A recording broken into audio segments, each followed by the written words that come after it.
I met a being who changed my life by his gaze, and he connected me back to something that was within. There was a moment where I started to fall asleep, and the moment I started to, boom, the whole room changed. There's one man who came, gray beard, turban. He just said, "You need to come to see me in 28 days." The only thing I knew at that time was that when I saw him, I was bursting in joy and in tears, The master is here to lead you to who you are and not who he is.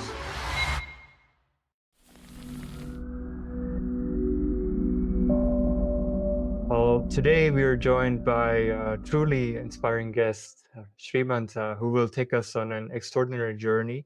In 2015, he experienced an life-altering vision where Sadhguru appeared to him and left him a message. We are also going to talk about receiving the name SriManta and him being Isha Hatha Yoga teacher, the journey of looking at liberation versus entangling beliefs, how yoga came into his life. So stay tuned with us until the end. And my intention for this conversation is to stay open, to remove any judgment, to keep my mind open, to always come back to I don't know, and to allow us to witness SriManta's story. And so welcome. Thank you so much for taking the time. Thank you, Stephen. It's shared. Wow. Yeah. So I think there's a few things that I would love for us to go into. One of the things is that you had mentioned to me about the initial encounter with Sadhguru, and I just want to know, when was that? When he came into your life, were you already on the spiritual path, or what was happening at that point in your life? If you can give us a little bit of background. Yeah, actually, it's something that follows the whole course journey. It doesn't happen just like that, though there is a key moment, of course.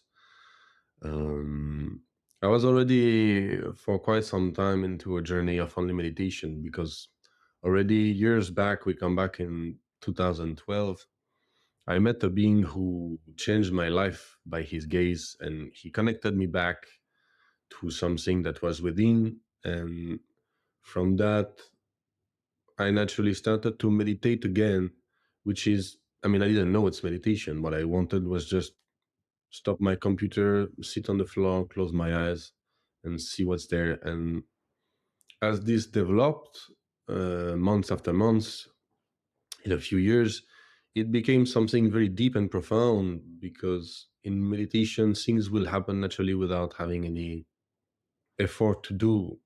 Something was calling back since that encounter with that being happened. Something was getting withdrawn within constantly. And it led to having more and more state, which led to more and more healing, more and more revelation of what I was doing with my life, who I was, why I was doing like this, how responsible I was instead, actually, in many situations.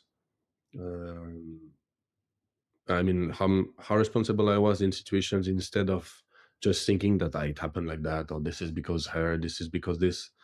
I was seeing through closing my eyes how many things were unveiling and how powerful it was into my health, actually. So by naturally closing my eyes, it came to points where it was really becoming thinner and thinner and thinner. And it was becoming so thin that it's like the body doesn't breathe. The thought stops, the body doesn't breathe, or it needs only actually to survive an, an extremely thin air. It needs nothing to survive. And you go deep, go deep, go deep. And as you go deep, what you call yourself disappear until it vanishes. And when those states will come, then I will take it as a certain state of also extreme, extremely powerful energy. So over the course of years, I was not at all interested by yoga, for example. I was only into that. But it came a point on those meditation where when I wanted to enter deep, my body would be the struggle. It would tell me, here I need to move. Here it is painful. Here it is like that. And because it was struggling for the body, not for the state, then whenever the body was entering, it was removing slowly the state. So I had to learn how to be with the body as well. And then I went into research of what could be the best, and I fell upon yoga.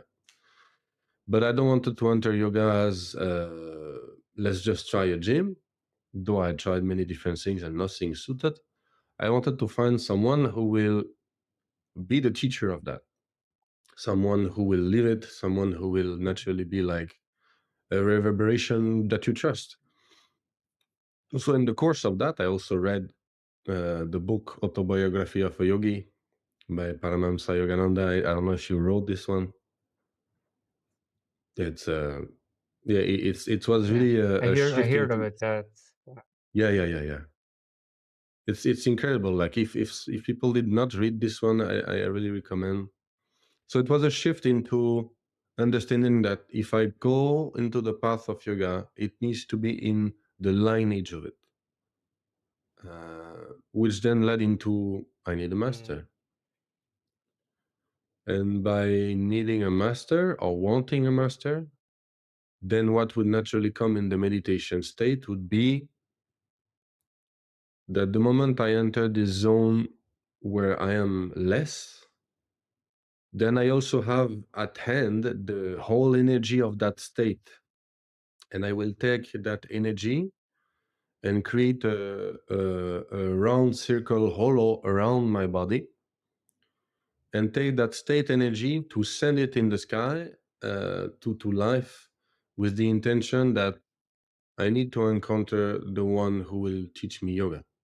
And state after state, meditation after meditation, I will do it like that. I will take this whole state energy, send it in the air with the intention I need to encounter. And in the meantime, I had already go to India.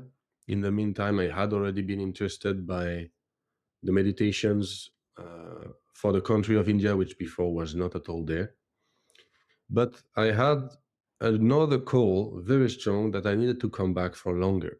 I had come already for 6 months or a year, and this time I needed to come for another year full. And I was planning that this energy in the year that I will be in India will manifest into that person, that master.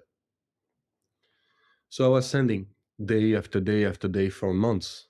And then I went in India that time, and I came directly in Mumbai in a friend that I had met the first time that I came in 2014, which was Indian yogi. Not in the way that you would imagine the sadhu and all of it. It's the way that he was. He was he was insane. So he taught me a lot. It's a different mhm, story. But the connection went very huge with him the first day that I met him in the Himalaya, and we stayed together with different sadhu for different months, and also something bounded together. So on that time, after the manifestation that I sent for the guru to come, I landed right away in India at his place. And when I went at his place, I think probably 3 4 days after I landed, there was a moment where I started to fall asleep. And the moment I started to, this in between, you're awake that you fall asleep, but you're not into the dream. So I started to, and boom, the whole room changed. Everything disappeared, and there's one man who came, big rocks behind him, actually almost similar as Bhavas, the Spandaho, but I didn't know at that time. One man appeared, gray beard, long like that, turban, and not only was he here, but on the mm, side of his, a little behind, there was another person. So when he came, he just said, "You need to come to see me in 28 days." And in the view of this person that was here, the only thing I knew at that time was that when I saw him, I was bursting in joy and in tears, you know? And um, when this being appeared on the side of his, he was like a normal sannyas, you know? He was like long beard like that, long gray hair, naked, just one orange lungi around the waist. I didn't know who he was. I only knew that when I saw him, it was extremely strong, and that suddenly one being come and tell me you need to come in 28 days, and I was like, okay, wow, and it disappeared basically. That's all happened. He comes, tell you come in 28 days. You have the message. You see that being also done, and then you wake up, and you wake up, and because it was the first time ever that those type of vision was coming, I had no idea if it was true, you know. I had no idea at all if it was something that I had to take seriously, because I'm like, okay, wow, awesome. I need to come in 20 days. Who are you? You know, couldn't you have tell a little more of information, by the way? An address, maybe. It could be so simple. It's like, oh, basically, you have to come here, you know? But it didn't happen that way. And Yeah. that's where it's interesting in the follow-up and how it trained me, because I did not need to know where he is. Because in the following 28 days after that, when I started to leave my friend's place, it's been just constant unraveling of synchronization and manifestation of energy around that I was feeling too strong. It was stopping me to sleep. So because I was Mm. yet aware of how things work, thank God now it's better. But at that time it was the first time. Then I had no idea how to understand where to go. So randomly, I would go somewhere, and inside, I will just say, "Okay, life, I need to know." There's this man who came. He asked me to come 28 days after. Is he the one I'm searching? I don't know, but for sure, I need signs to know where he is because I have no clue. And as I was traveling from Mumbai, I went to the south in different temples. You know, the five element temples. I went in different places. As I was traveling in the bus, then sometime I will see his face again appearing on walls. I will he I will utter these things within. I need signs, and sometime I will see his face appearing on walls. Sometime not physically, sometime physically. Sometime physically, I will see somewhere a little paper board with his face put on a wall. And that would be just the continuity of that was real. That was what you need to follow. I still did not know where Mhm. to go, but his face was appearing sometime on the wall, or I don't know, energetically or something. Or when I would sleep, I would feel as if somebody is like on my bed, like that, you know, with eyes as big, looking. And I will wake up, I'll be like, there's somebody, you know, it's not possible. It would be huge. It would be huge. It will stop me to sleep. And I will follow my days like that. And as it went, then more and more signs were happening. And even bigger signs. It came to a point where I found myself wanting to go to Uti, which is the hill, you know, not far from the ashram. There's the Veliangiri hills, Mhm. and there is also the Nilgiri. And the Nilgiri is also where there is Uti. And where there is Uti, Mhm. it came to a point where I wanted to come to Uti, and I arrived at this village at 11 at night. And 11 at night, um, is a point where when I was in India for all those years, I was never booking in advance anything. I was never calling somebody, going in booking.com and all of it. Anyway, it was like in 2015. So it's not like I was not aware on that. I didn't even had a smartphone or whatever, you know. So I would just land, take my backpack, and walk somewhere in search for a place, and there will always be. But that day there was not, mm, because I did not know that in Uti, in the weekend, it is the moment that people from the city are too hot and they come in the hills. So when I landed at 11 on the weekend, full, but like full room. Impossible to find a hotel, but it's like 11 at night, it's dark, I know nobody. We're in India and I have no idea what I'm gonna do. So I was a bit lost, and I sat somewhere in the village in a view where I could see the village, and I really again asked within, I need I need one of those signs. I need to know, because I was one of those disciples who need constant little reminder, I'm here, trust it. And I would trust for a little while and demand more. So on that mhm, day, I still asked that I need a sign. And on that time, still till nowadays, there is this aspect of Muslim that always takes me in the prayer. That is when you have uh, the muezzin, or I think it's the sheikh, who will start to chant the prayer. Then it will always take my heart, he will go Allah Akbar. And I always took it as the same way of one of the medium of life or of God, just in Muslim way or whatever. But then at that time when I asked for the sign, mm, then at 11 at night, one chant came in the village, Allah Akbar, and it made me new within, because it came with a certain energy that everything will be fine. I mhm, didn't know what form it will take, but everything will be fine. So I waited on top of the village, like, all right, until one Tamil man came with his bike at night and stopped at me and told me, "Are you okay? What's happening? Why are you here? Is everything fine?" And I told him, I'm lost. I came here because I wanted to stay, and there is nowhere to stay."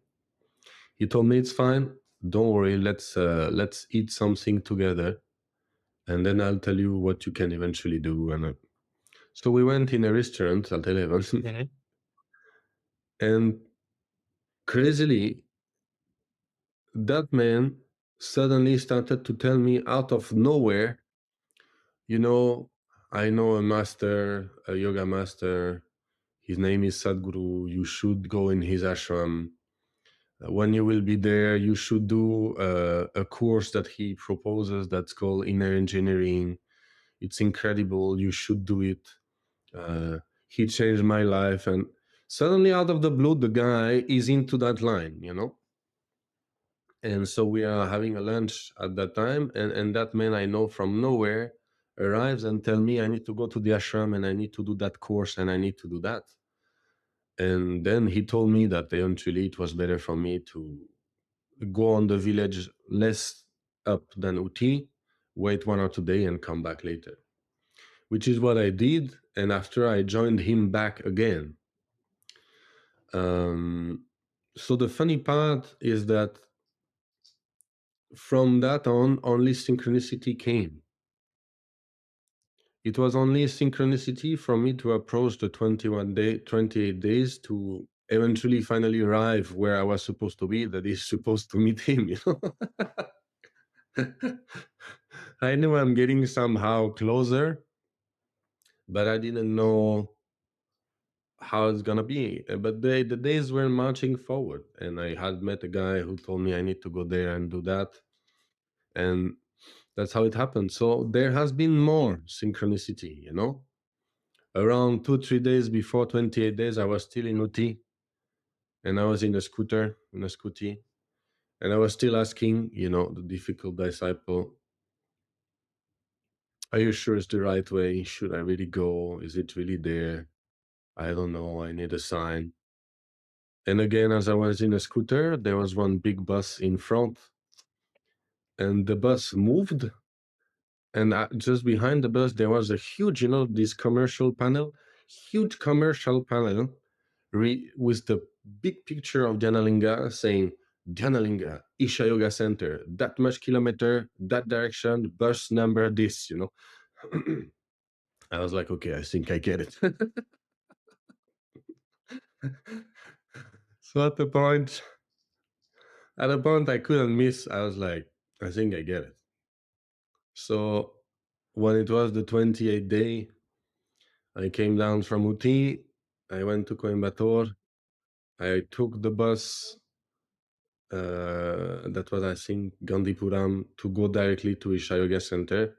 And I was like, this is 28th day. So now I'm supposed to meet him. The chosen one to whom he came, I'm supposed to meet him and he's going to receive me to teach, you know? And you have all this belief imprinted in you because somehow it came in a way that is less formal. So you're like, I asked life, okay? I sent everything to life. So if he came, it means I'm going to be under his guidance. So he's going to be there. So I didn't know how the ashram is, actually. I didn't know how big it is. So when I reached, I, I had no plan. I didn't book anything or anything. I was like thinking that I'm going to be there and he is going to be there. And that's simple. But when I came, um, there was nobody. When I came, there was the ashram, the spheres, and nothing else. And I couldn't understand at the beginning, so I just sat inside the Janalinga for meditating, came out meditating, trying to understand what's happening because we're at the day. Where is he? I don't get it. So I was starting to be very frustrated within because I was like, I don't understand somebody you call. I answer the call, I'm finally there, not without struggle, and you're not there. But then I remembered that this man told me, you need to go in the ashram and you need to do that course, you need to try to do.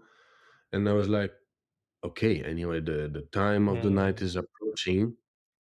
So I went to the welcome point. At that time, I don't think there was the same security that nowadays there is.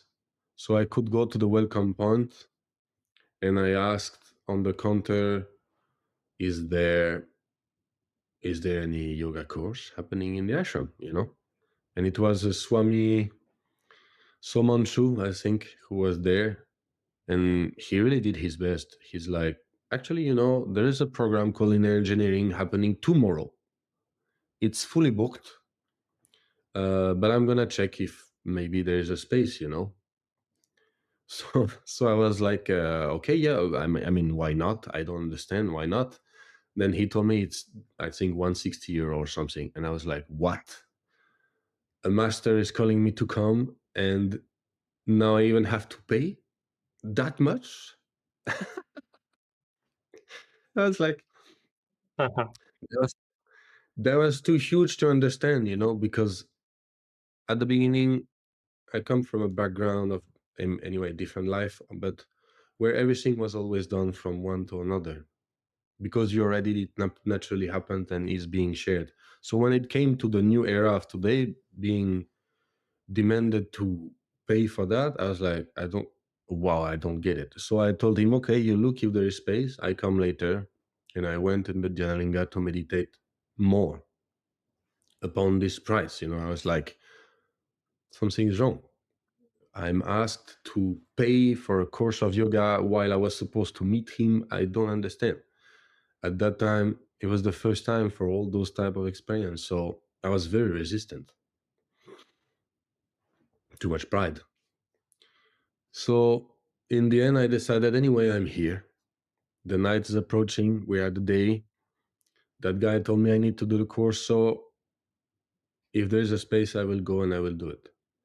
So I went back. Swami told me, there's a space for you in Nalanda. You will be alone in the room and you will do the Shambhavi, the inner engineering course of 4 days. So I went and I learned Shambhavi and it was very good. And after that, during the program, You see, it's a long story to come. So after that, during the program, one person told me that you can volunteer in the ashram. You can stay for free and you can simply volunteer for that in such a way that you are made to be in the activities of the ashram. And I was like, okay, cool. Sounds nice, you know? So when I finished inner engineering, I decided to stay for a few days as a volunteer. Until at that time, they said there is a satsang with Sadhguru happening. In 1 or 2 days, Sadhguru will be there. There's a satsang. And I was like, aha, it's going to be there. That's going to be the encounter, you know? I was like, yes, now it's going to happen. Still, it was on. I was like, okay, it's going to happen. It's going to happen. So on that day, I came full of hope, full of stress, full of hope that when I will be there, somehow again, he will make me a sign or talk that will make me understand where to go.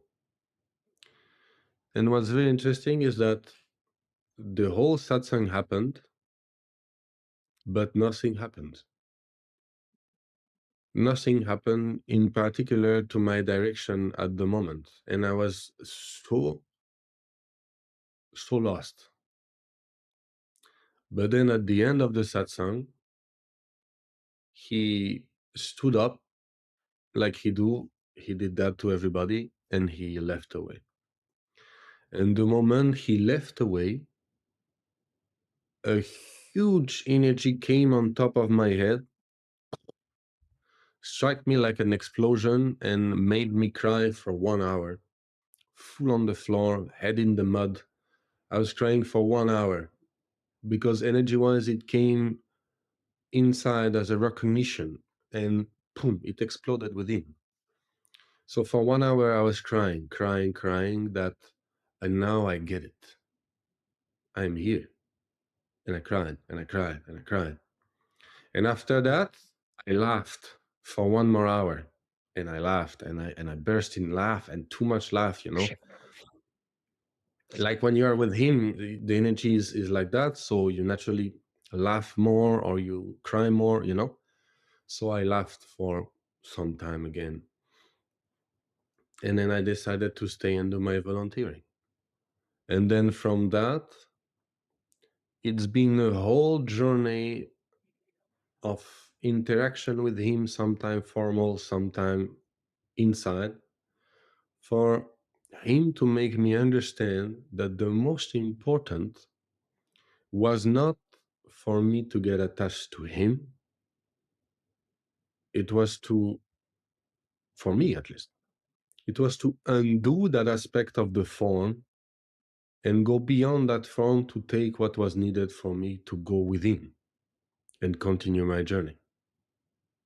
So the way that he has always worked with me has always been through different initiation energy-wise, in such a way that I detached from his body and his appearance. And it took many different moments within initiations and process to be able to just understand that the master is here to lead you to who you are and not who he is. He's pointing through him for you to realize yourself. And the whole not appearing to me was his way to teach me to detach myself from that, you know. So that's how I met him. It's a bit long.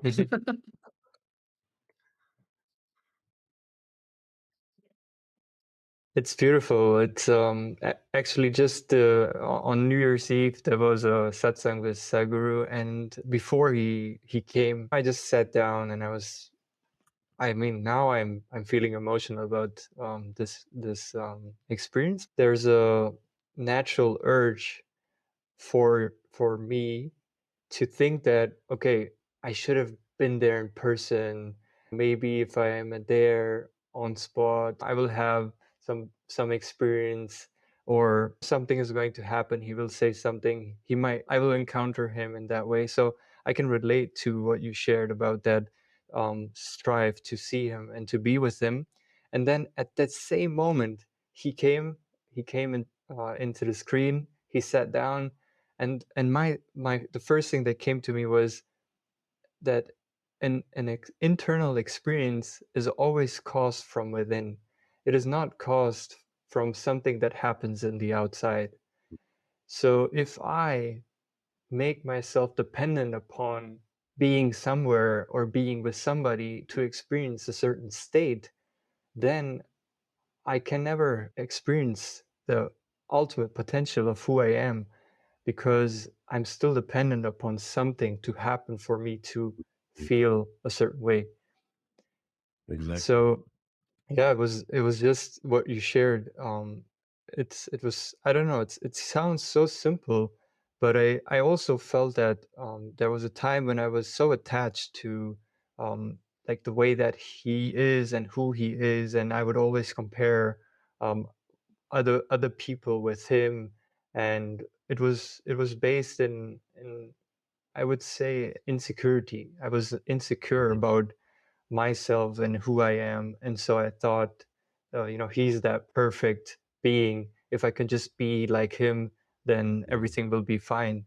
And so the last year was actually about removing that, like detaching from that idea of who I have to be, and Mm. instead of that, becoming who I am. Exactly. The light So attracts yeah, many thank you. butterflies. Thank you for. I think we all have those type of experience that makes us understand what is to be true for us and us only. Because light attracts a lot of butterflies out of the power, the magnet that the light produces. But being too close to the light might burn you. Being too far, you might not even feel it. There's a certain distance that is right for you to be able to receive the maximum of it. And sometimes that distance might be you being far away. For some people, it means being very close.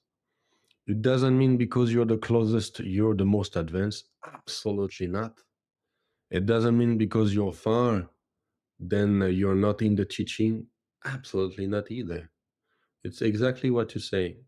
And what he always points, if within you make yourself available, that's all there is.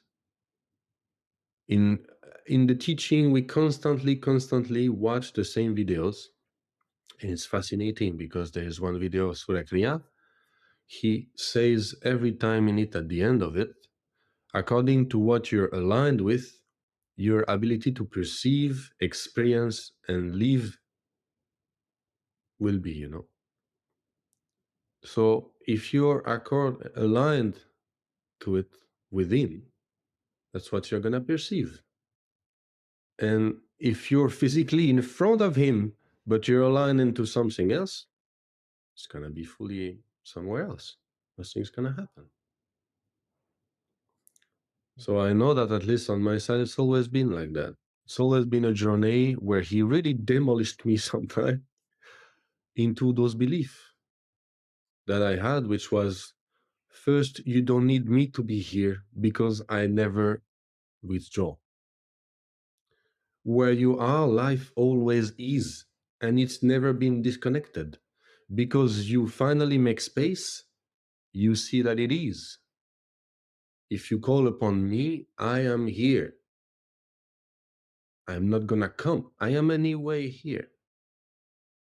And you are not more important because you're close to me or far from me. You are not the chosen one because you have been said to come that way or another way. Your way of being within has called upon me to take you into my lap, and that's all. From that on, you just make yourself receptive, you know He says 100 thousands of times, don't even listen my words, you know? When you're with him, there are so many ways to be with him, you know?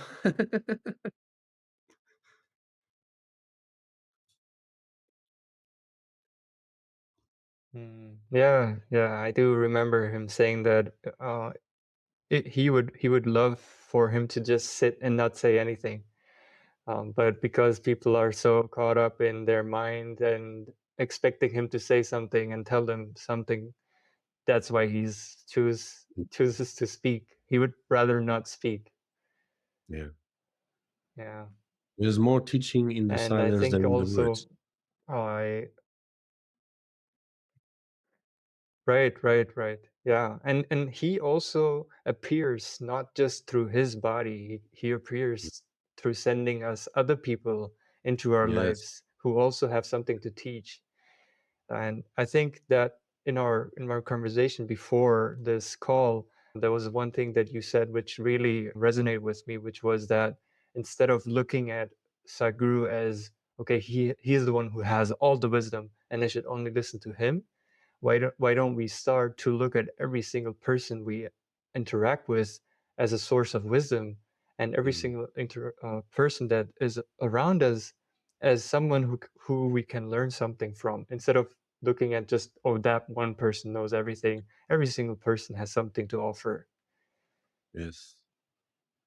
So it's incredible the way that we have come Yeah. in that era where the belief is that a spiritual teacher is the one who transmits something, and him I'm gonna listen. But my neighbor who is asking me for a little sugar to leave, I'm like, ah, you know, everybody is a piece of life, and if the puzzle of life is this billion of pieces, it means each of it has its place, and we can listen and learn and be taught by any of those pieces, because those pieces are individual by themselves and they are not who we are, so they naturally know and have experience on their own. Sadhguru is just a larger manifestation of that, where life has capacity in a body to transmit a lot of things, though he's not alone. I have experiences to see a lot of different masters around him. He's not alone. But it's important. Yeah, I mean, I learned it through meditation and him as well. To just come back to a natural aspect of living. Listen to your mother the same way that you will listen to Sadhguru. Listen to your neighbor the same way that you will listen to Sadhguru. Be with your wife, be with your practice, be with everything that you do the same way that you would like to involve for me, you know? You don't do it because this is something that you force. You want to make it natural, you know? You want to live. The point of it is to live. And life has placed everything, and we can learn from every end. Mm. Yeah, I acknowledge that, and I think there's something that was very big for me as well. When I came back from the ashram, I had this idea of the perfect person is waking up at this time, doing this many practices, and then once I'm done with those practices, I thought, okay, like this is it. Like I am much better than all these other people around me. So why should I, pay attention to them? And then when I got over that, when I realized that what I'm doing is not helping me evolve, even though the purpose of it is to help you evolve, the way that I was approaching it was not for evolving. And then when I turned around and I looked at myself, the way I was behaving with my family, people around me, at dismissing people, thinking that I know everything or I know better than them, I realized that that's not serving me, and I stopped. And I stopped and I looked at who am I and who do I want to be? Do I want to be this person that I think I want to be because there's this idea in my head of how I should be, or maybe there is a foundation who's telling me how I should be, and Brilliant. then, or do I want to be who I am and explore myself in ways that no one can tell me that I have to find myself, Mm. I have to explore myself. So there were Yeah, these two ways to how do I want to live life. but that's the trick. I think that's the trick of entering the spiritual realm and entering the spiritual teacher, guru, master realm. That is, there is always the step one for you to understand. You most often go full on blindly until you understand slowly what is the course that is the best for you, which is also placed by the master here, because it's important to understand how to be involved, but how to understand your rhythm of that involvement. And the beginning in many spheres is always upon the rule that has been set. A yogi rises up there, takes his bath in the Ganga, and then he does that, and then he does that, and he does not do that, and he does not do that. That is a step one.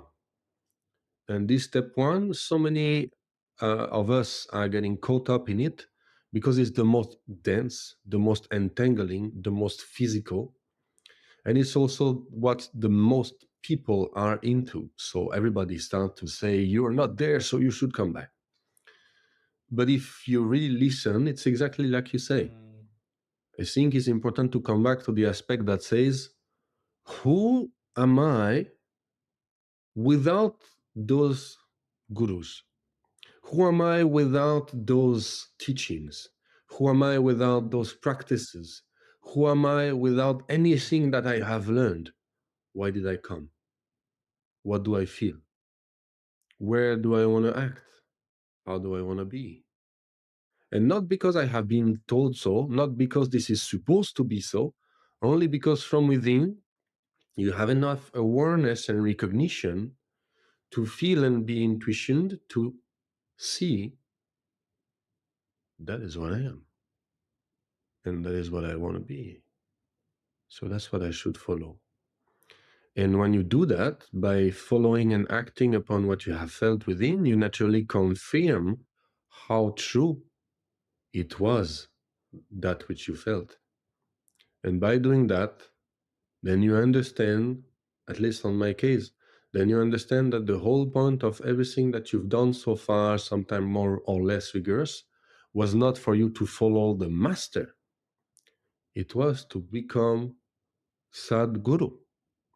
It was to slowly become the one who comes from within and who is guided by it too.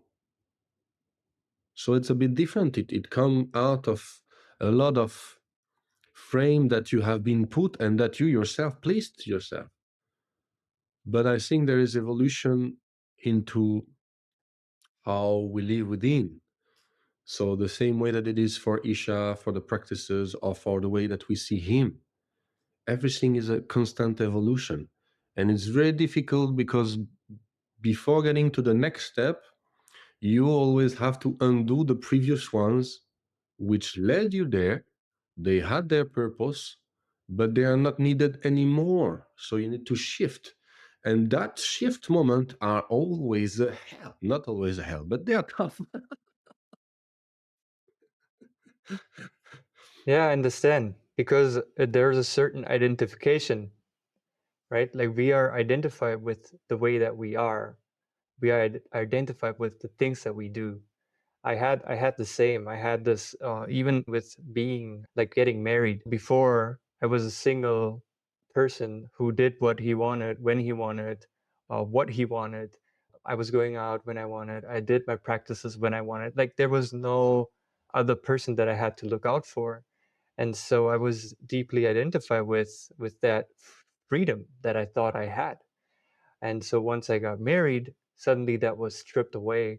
And it took me a while to let go of that identification, of that idea of who I was. So even just that transition from um, not having partner to having a partner was quite painful. Mm. Yeah, of course, of course. And so interesting with Sadhguru is that we always, I mean, I don't know if it's for you, but whenever there's finally a shift within, you realize that he always has been already the example of living that. You realize something new, it changes your perception, and you're like, but he also lives that. He's the example of that, you know? I never saw that having a companion or a wife would be something that was so good for me. At a point, I mean, I never saw. At a point, I was like, no, I need to have nobody. I will be into the sannyas and I will be alone and all of it because this is how Shiva is. This is how Sadhguru is. I could, and I never saw until finally it clicked like you. But Sadhguru had a wife and a child. But what about Shiva? And suddenly it changed. You're like, but it's just you see what you are at that moment. That's all.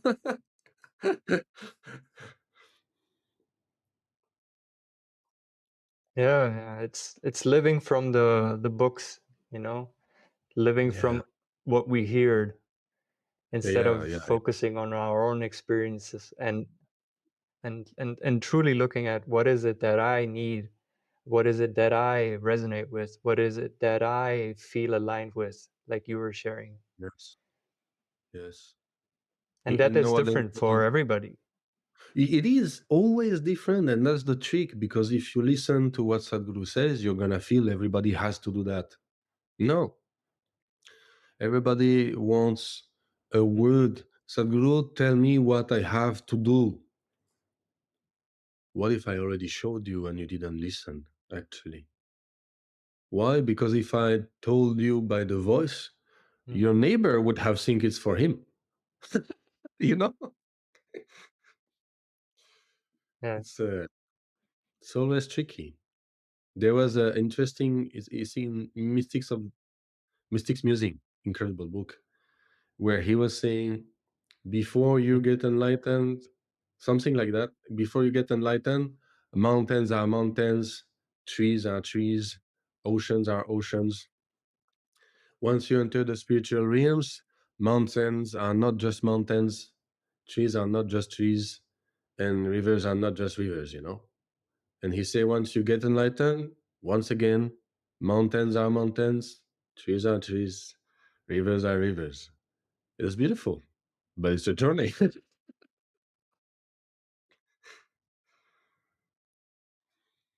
Mm. Yeah, I think I want to explore or hear from you about your experience of or the story behind receiving your name. Uh, I think that is will be quite interesting. And for those who are listening, just a little bit of warning: don't go and write Isha Foundation an email asking to receive a name. I just want you to listen to the story and just be open.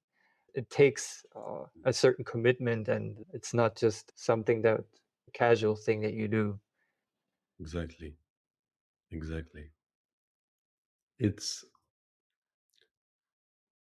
I think nowadays we want to make things in such way that a name becomes a fashion, that it defines you by its definition as of the ultimate lord of the universe, Shiva or the companion or Shiva. You know, you are the jewel of life, and we want to be defined by the fashion of what a name could give it, and a master would have give you this name because he has seen in you again the chosen one. All this we can put aside.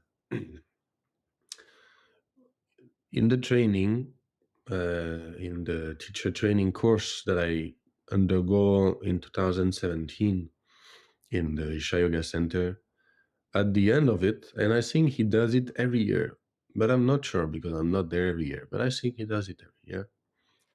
He asks people, he says, some of you underwent powerful transformation that a name, a new name, would help to continue harness where you are and make you on a new journey.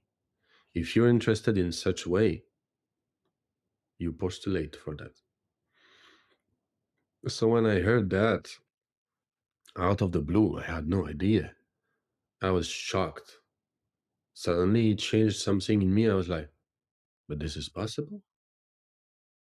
And I started to think of it, what are the consequences within me, not as of what if people uh, start to call me like that. It was not into will I like the name or not. It was more about, wow, but if I change, it will change this, and it will change me like that. And so something within started to really get intrigued by it, but really desiring it within, because suddenly a call from within was to naturally follow that. And those call inside, they always come, at least to me, very strong, something you cannot avoid. So when he said that, I think at the end of the session, it might have took me an hour to feel everything what was needed to give them for this possibility of name, And funnily, in the white people that we are, it's something that less common, because somebody who's called Patrick, I mean, my name before was Alexandre, somebody who is called Alexandre before, in Europe, he come and he's called Prabhu, then it's something like, oh, yeah, okay, well, is it your real name, So it's always something that you wonder at a point, oh, I will change my name, and will I like it or not? That you start to think of it when you have already engaged into it. Me, I was already engaged into it right at the beginning, because within the call was there, I need to do that. Then after I started to think, will I like it or not? But that's the mind entered the course of it. The real thing of it was that within there was a trust. He had led me there so far. Also, the fact of being in the training was a whole different journey. But he had led me so far in such a way that I knew that anyway, trust. So if he proposes that, and within me a call comes, I need to answer that call. So when you request for a name, it's not something that I learned after, it's not something that you can do just like that normally. Just, hello, I would like a name by Sadhguru, best regards. It was an opportunity that was there. And because it was there, I jumped on it, and it took time for it to happen. Because it doesn't happen in a way that you request for that, and the next day it's happening. What happened is, when I received that name, it was probably 9 months after. But 9 months after, when it came to be the moment, there has been a whole initiation energy-wise happening. And I, at the beginning, thought it's a normal thing. And by speaking to different friends who also had changed their name, like Indians, I realized it was not. When the name came, I didn't think anything of it as of good or bad. I just trusted what it is. And I didn't care of what it means also. Everybody's like, oh, but what does it mean? Does it mean that you're the chosen one, basically? It doesn't matter. When it came, it was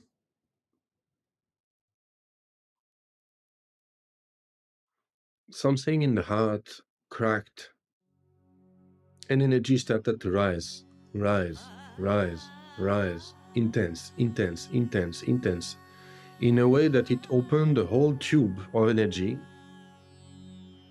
from the body to somewhere very high, not even in the sky. It's just different layer of dimension happening. It opened a lot of different layer.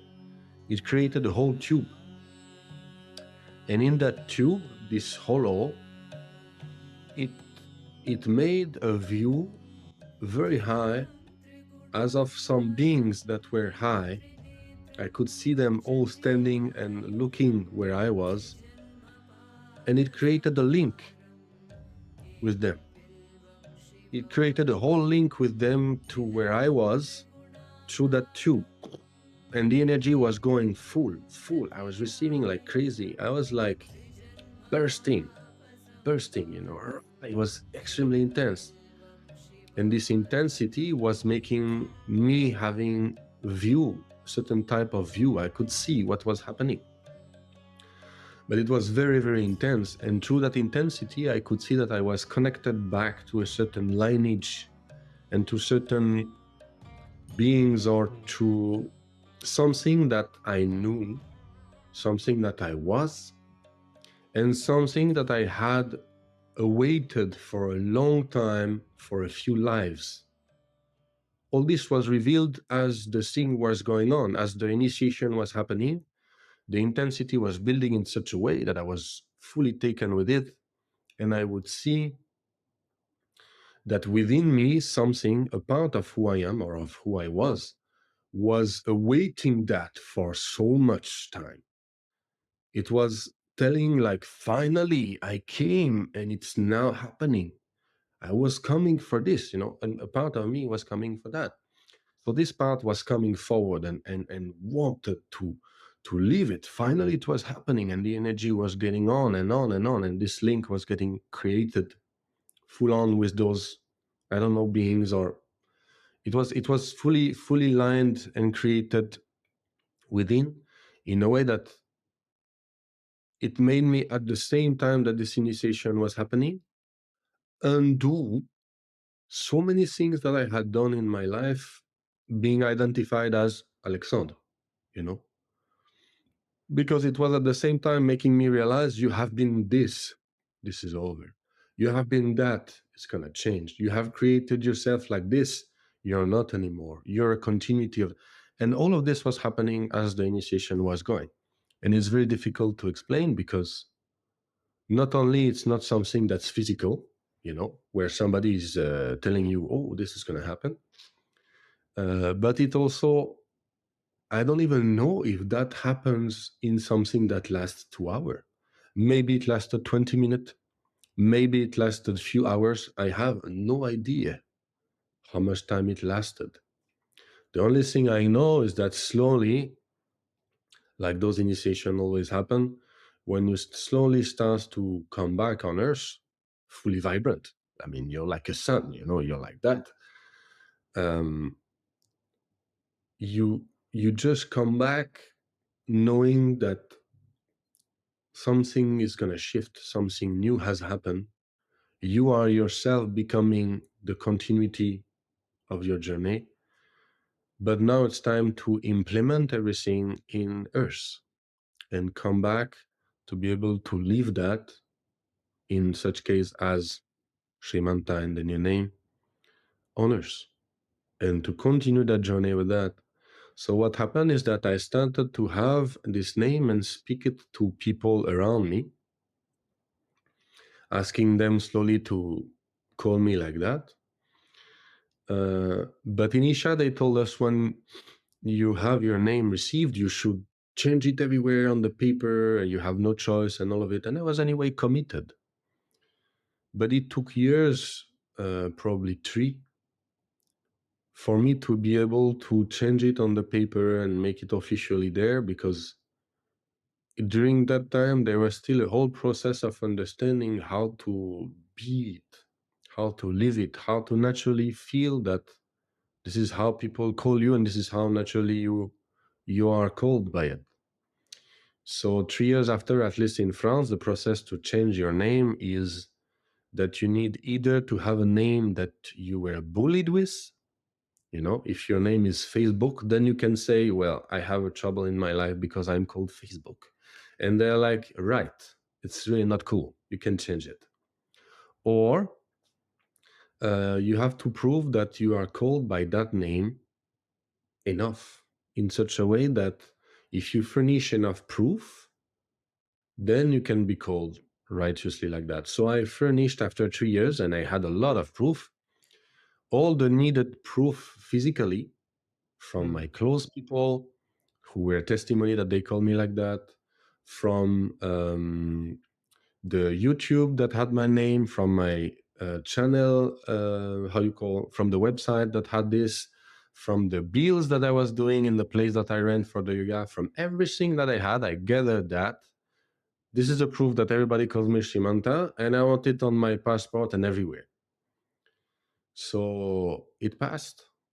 They took it and they were like, yes, okay, you know. So they validated, and now it's how it is.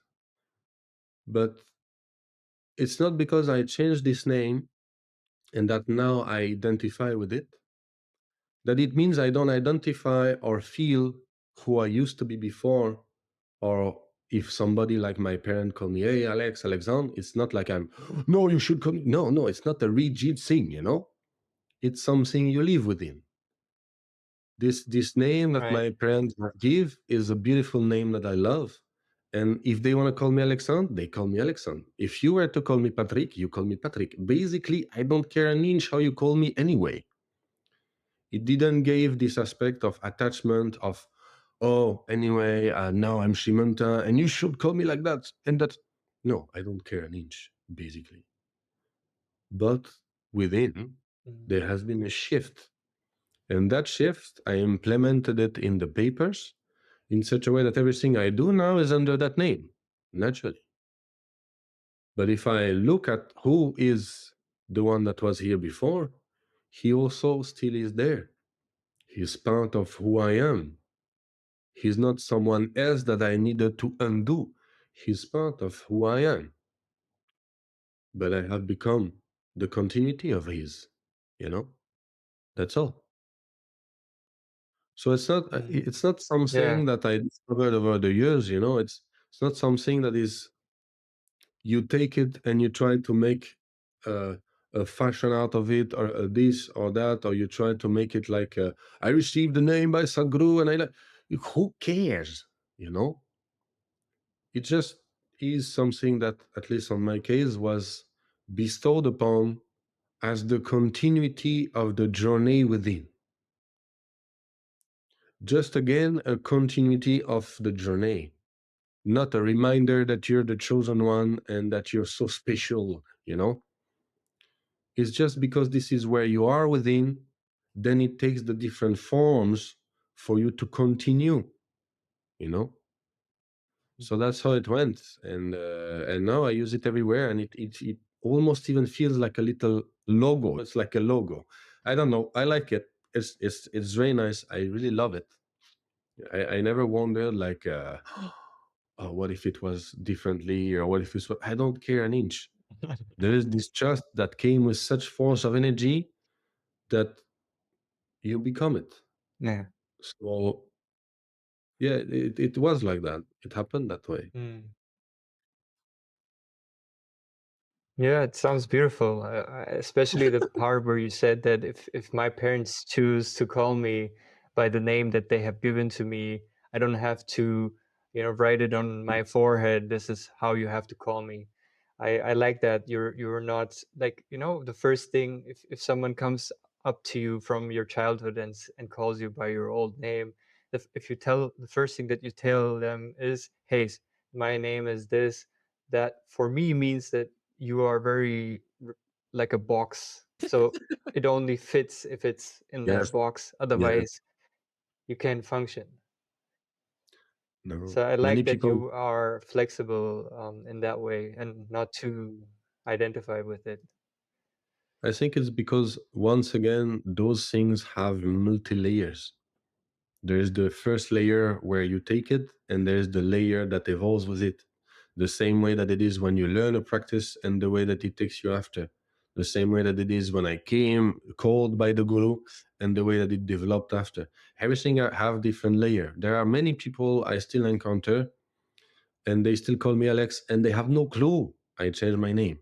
And I don't tell them, because it doesn't matter that they know or that they doesn't know, because it's not like I don't feel They disidentify me, you know. No, you shouldn't call me what I'm not. No, no, I am also, you know. And if somebody wants to call you differently, what does it change for you? What do you have to prove to yourself? You know, nothing. It doesn't matter.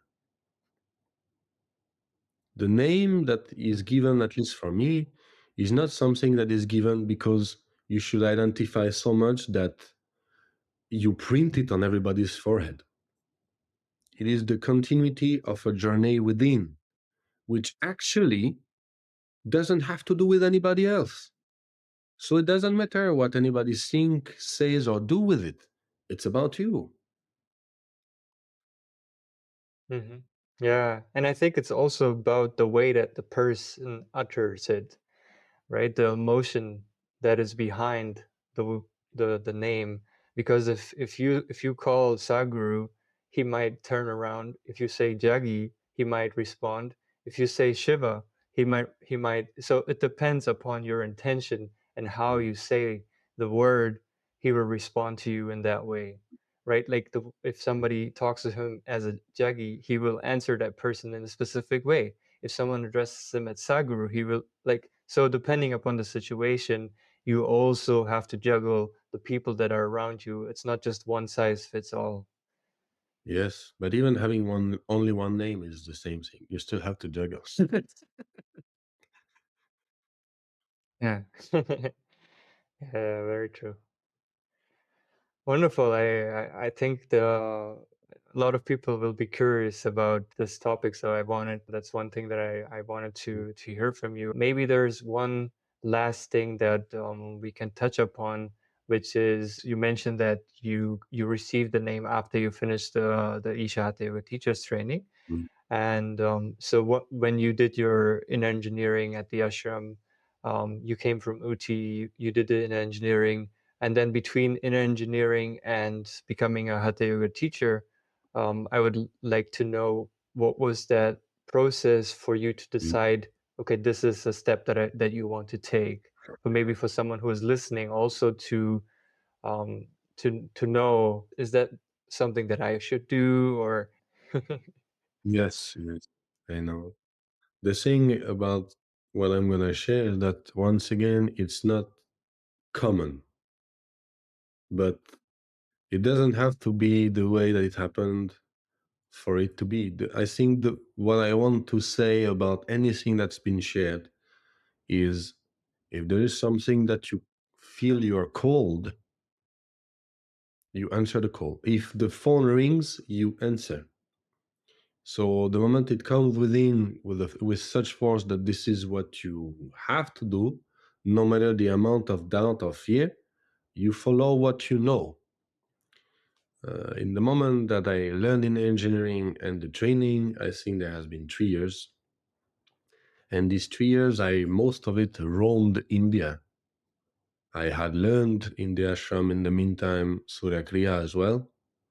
I was already from the Shambhavi doing Surya Namaskar because they were teaching inner engineering with Surya Namaskar.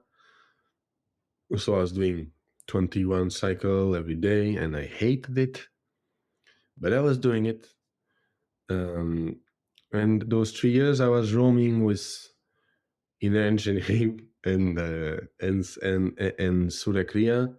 And I was roaming in India, so I was just experimenting my life like that, roaming everywhere, practicing every day.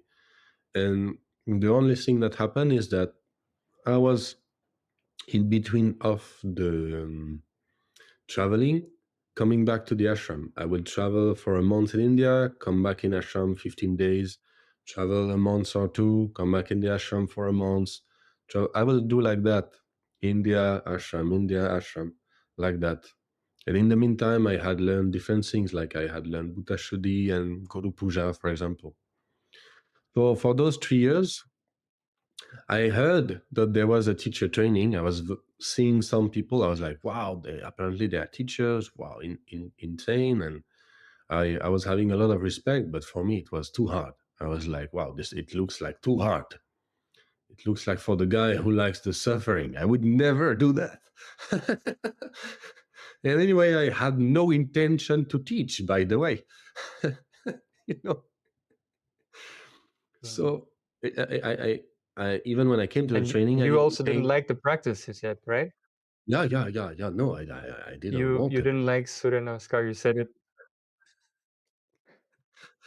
I hated it. I hated it because it was difficult, but something within me was pushing me to do it. And anyway, I had been called to do that. So in a way, I was pushing myself. God damn, you gotta be a bit like perseverant, you know. So at the point, I heard about the training, but it was like the tough thing. And it was already so tough to do my Surya Namaskar or Surya Kriya that I was like, I am never gonna do that. And I never had any intention to teach. But the only thing is that when I came back to France after that many years of India, knowing that it already was before I met Sadhguru, that I was already roaming in India, um, when I came after all those years and I settled back in France, finally for good, I was lost. It was too much change from the practices, too much change from the encounters, not only Sadhguru, but all other people that you meet, too much change from the travels, too much change from the culture, too much was happening. So when I came back, I was lost, absolutely lost. I didn't know what I want to do, nor who I am in this equation, because you undo so much that now it's like you have a whole field in front of you and life is telling you, there you go, you can build what you want. It's a bit difficult. So uh, I waited and I was just practicing. It was actually becoming more and more rigorous and more hard and more tough because I was making, like you said, this very strong discipline, really ascetic one, and it destroyed my heart for many years also. That's another story. But it came a point where I really didn't know what to do. And it's another story also, but this being that that I met in 2012, which changed my life by his gaze.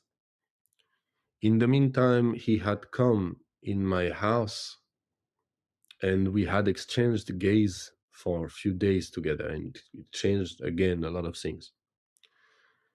Uh, and what happened is that one night I was asleep, and as I was asleep, the gaze of that man came like in a movie. It came like boom in my eyes when I was sleeping, and it woke me up like the nightmare. It woke me up like that, and it made me click the teacher training. That's what I got to do. And I started to look upon Mm. what is the teacher training, what are the requirements and everything. And I looked over the whole course and I saw the price of it. And I was like, I don't know what to do with it. So I came to my mother because it happened when I was at my mother that day. I came to my mother and I told her like, look, she still have fun of me. I came to her and I told her, Mom, do you think it's normal if something comes to me that I like to do, that I can teach and have a living with it, that it can help people, and that I have been said to follow? Is it normal? Should I do it? And she laughed because she was like, "Well, but then you do it." And the funny aspect is that money wise, since I'm child, my mom every month with my brother and I had put on our account a little amount of money every month since we are child, in a way that when we are adult, if anything happens, then we're able to have that. If it is for an apartment, if it is for this or that, we have a little bit of money that will be helpful for this adulthood. And it so happened that the amount of money on that Yeah. account was the amount of the teacher training price. So I knew I had to do the training now. Mm. The amount of money is already there, exactly there. and I need just now to start the prerequisites and see if it's gonna happen. And of course, it happened, and that's how I went there the same year. Mm. So that's why it's like it happened that way for me, Wow. which is not a normal way, because the way that I have to understand things sometime, and that's the way of Sadhguru doing, but the way I have to understand things sometime is in that way. But it doesn't mean it has to be happening like that. It will happen the way that it has for everybody. What I mean is that for the training, if I have an advice to give, it is what I said. If you feel the call, you answer the call. No matter how that call come. That's Mhm. all.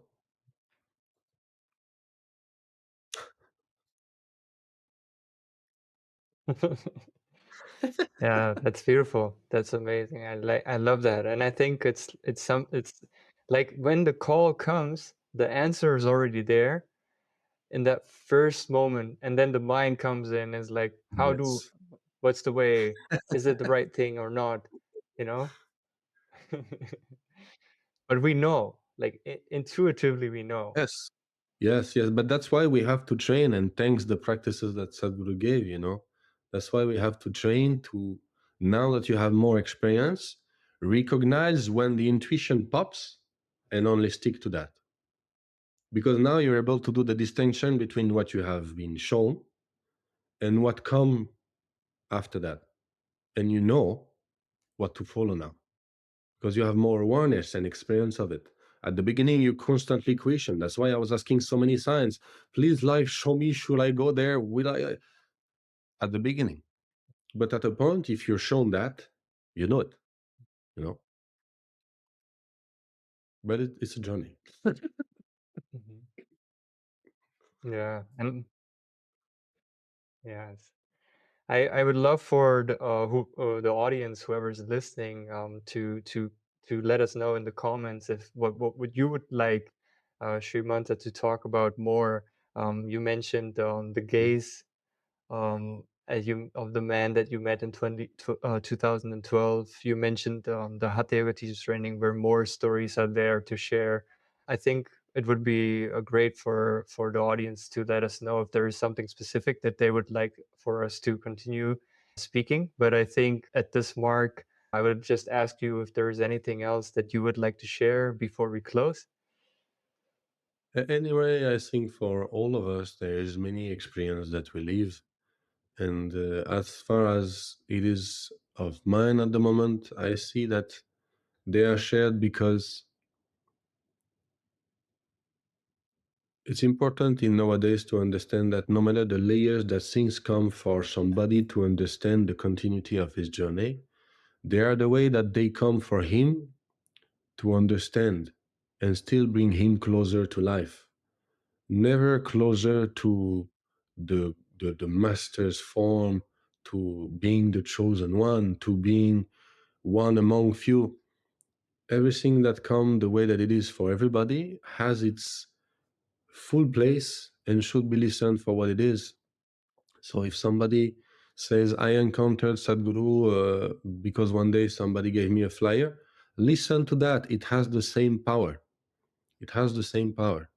The most important is to understand what is true for us and not the way that or the shape that it took for somebody else.